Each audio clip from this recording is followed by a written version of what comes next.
Hello and welcome to episode 89, where we're going to look at the Shure 55 that we looked at a couple of weeks ago, put up against a Chinese Shure that I've actually sourced from AliExpress for the grand total of 30 quid. Now, when we've done mics like that before, the 30 quid from China microphones up against a real one have always been a little bit less than exciting. But I thought, let's have a look and see if the same thing applies, because being honest, the Shure 55, the SH Mark II, has been about for quite a long time, and it's a pleasant microphone, styled after the 50s, and frankly I always think it sounds like it's still in the 50s. So in terms of microphone tone, it's not the same sort of sound as you expect to get from, say, a Shure 58. It's a sort of period sound, and I wondered how that would be sort of looked at by the Chinese people, who presumably are going to just take their normal dynamic capsules and put it in a housing that looks like Shure's. Well, I think they've done okay, and certainly if you're going to use these sort of things on stage, I'm not too sure that there's going to be a huge amount of difference. Now, at the moment you're listening to me on our usual SM7B microphone, so let's start the comparison now.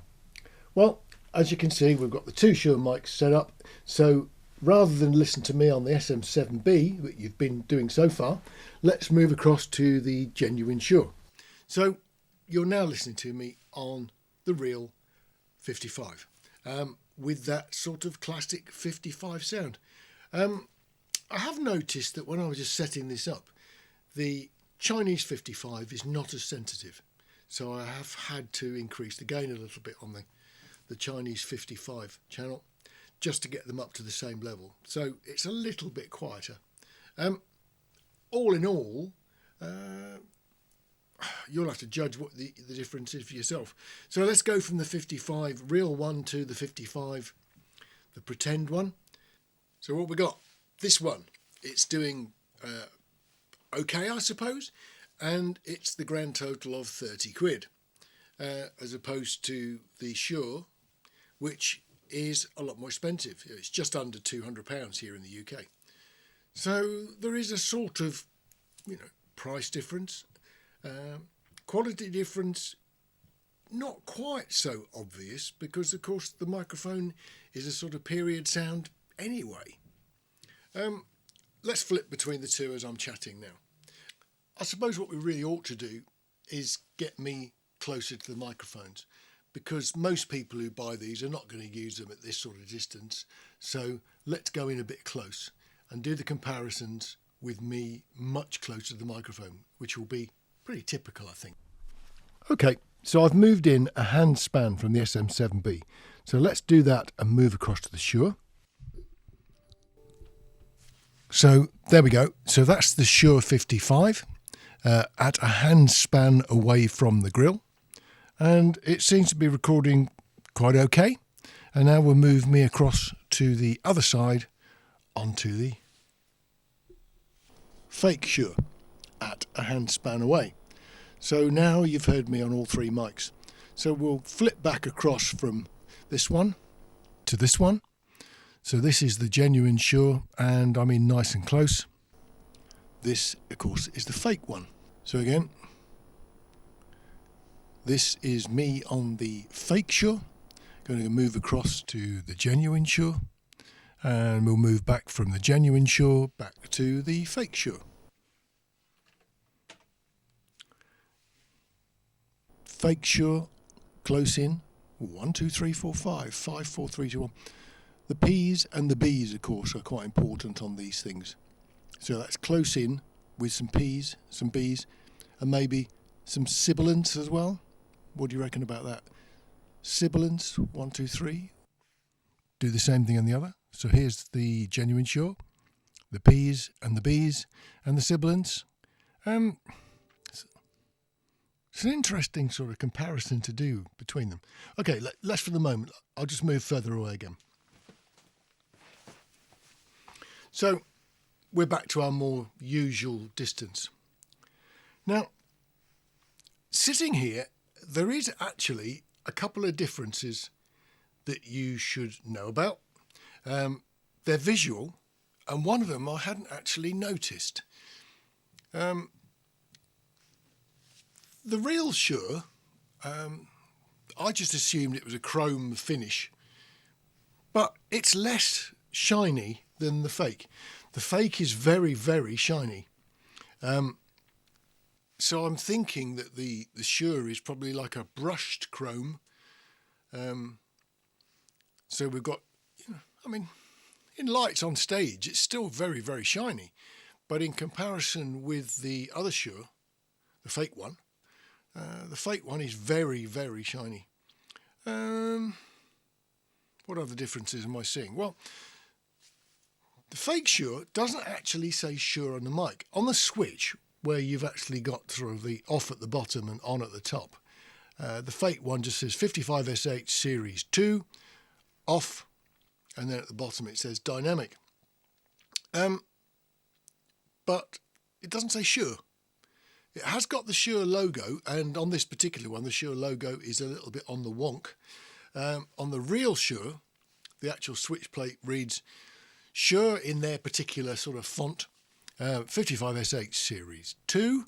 Then there's the switch, we've got off at the bottom, Unidyne, which is a registered trademark of theirs, and then dynamic at the bottom. And the screws on the Shure are sort of older looking. They're those sort of cheesy pancake style screws, flatheads. And on the copy, they're much more modern looking screws. The sort of screw that you'd see on a light fitting, that sort of thing. It's just not quite an authentic shape. The only other difference I've discovered is that on the fake, the switch is a 3-position switch. I assume maybe they'd wired it for high impedance, low impedance and off, and they haven't. It's just low impedance at the top, off at the bottom, and the middle position is off as well. So that's a bit unusual. Everything else is pretty much the same. There is also a cast mark. So where this is actually being moulded, there's like a little mistake in the moulding.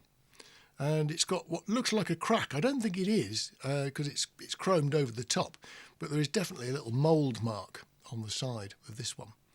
And that's not evident on the Shure one. It's just a plain sort of surface. So all in all, the visual impression is, well, one, the genuine one is just not quite as shiny. The fake one is extremely shiny. Box-wise, the fake one comes in this sort of star box. This type of box seems now to be very common with fake microphones. I've seen 57s and 58s in these sort of boxes. Again, it just says 55SH Series 2 dynamic microphone, and there's a barcode. It doesn't mention the word Shure anywhere on it. So it is a copy. Probably you can't really call it a counterfeit. It's sort of following a pattern, isn't it? And as Shure themselves borrowed the look of it from the front of a motor car, I suppose, I don't know, who does own that particular shape? I'm sure Shure would say it's them. By comparison, the other microphone box is a different sort of design. It's got little stickers on it.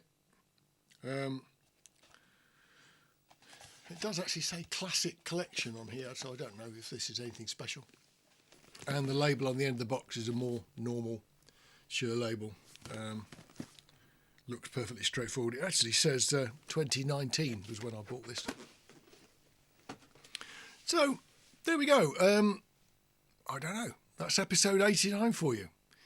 The Shure versus the not Shure.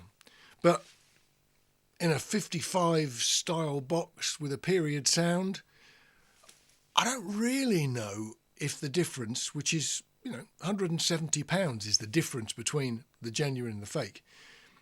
If you're going to use it on a stand on stage and do the Four Seasons or a rock and roll show,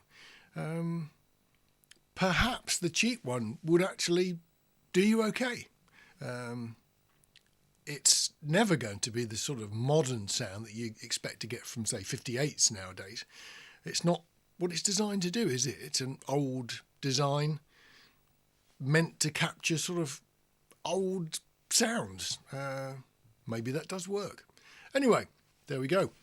That's episode 89. Have a good week. Look after yourselves. Take care.